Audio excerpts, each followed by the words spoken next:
Hi guys, this is Zizi here from Backgammon Coaching, and today we've got the first position of the day. First position of the day is a Backgame.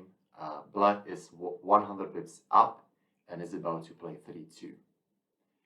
If you want to pause the video to think about it, feel free to do so, as I'm going to give an explanation and walk you through the thinking process. So every time we have a Backgame, we need to have a plan. Need to see where the game is going, as in all other cases, not just bad games as well. So here, let's see what would happen if we just make a calm 13-10, 9-7 move. What can we expect what's going to happen, and what is basically going to happen every single time if we just do calm moves? Well, our opponent is going to enter, whether he's going to make a 2-point or the 3-point, just keeps the back game. What can we expect? Well, hopefully we will make the 4-point later on, and unfortunately it will get every single time into something like this. This we can expect major amount of times. And even though it can seem pretty solid, this position is not as good. If you don't know it yet by experience, well, I can show you that this position is basically 50-50. Of course, we've got some gammons going on, but we've got 53% to win.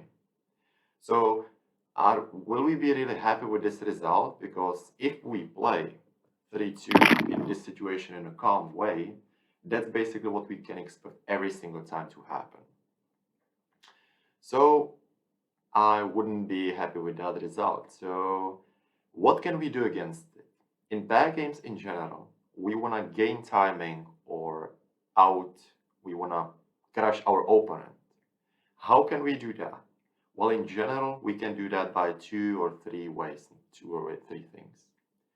We could slot back at the prime. So if our opponent tries to hit us, then he's forced to hit us, and we will gain timing, which in this case doesn't seem like a good idea, as he could do all other stuff as well.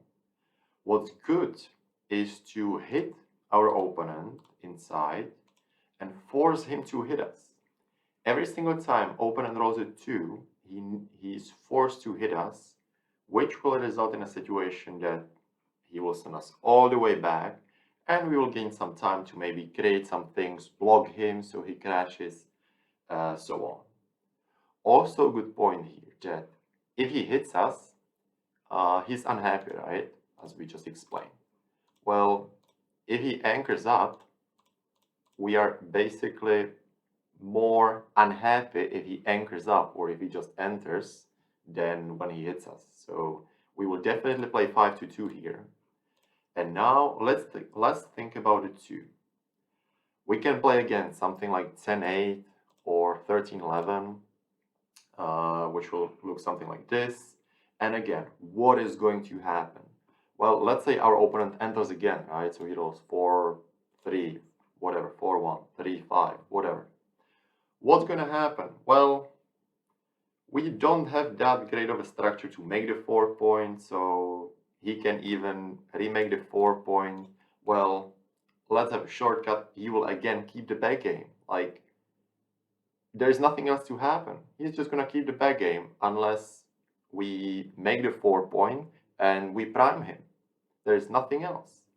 So again, if we choose this move, well, unless he's forced to hit us and unless we make this kind of block and he somehow gets super unlucky and crashes, he's gonna be in a good shape again. So was there really another option? Well, there is. We agreed that we're gonna hit, but there is one more 2 to play. We could play 6-4. Would that be a crazy move, or does it actually make sense? Again, let's see what is going to happen. If we make this move, let's assume the same thing. If he does not roll a 4, then let's say he rolls whatever, 3-2. Well, what's gonna happen? Well, most likely we are just remaking the 4-point, And now, well, we can work with this pretty much. As now we can create a 6 prime, we can make him crash, we can do a lot of stuff. So after playing 5 2 6 4, we can even get situation which will be something like this, let's say. So now we will just play this. Our opponent cannot do anything else but this, and well, we accomplished what we wanted. Our opponent is crashing. And well, which future out of those three we would prefer? First one, where we basically would just the game let go and he would always have the perfect timing. The second option, where, well, maybe we will have some chance to crash him, but probably not.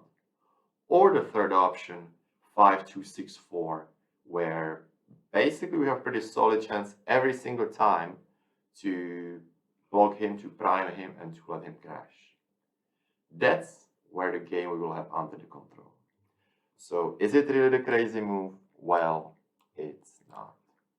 6 4 5 2 is the correct move by far. I hope it was clear. If it wasn't, or if you have any additional questions or you want to discuss the position, just comment and I'll try to answer. I hope you enjoy the position and have a good day.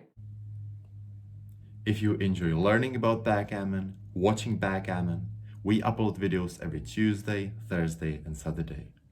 Make sure to subscribe so you will not miss any of our content. And remember, when you think there is nothing else coming up, there's always something coming up.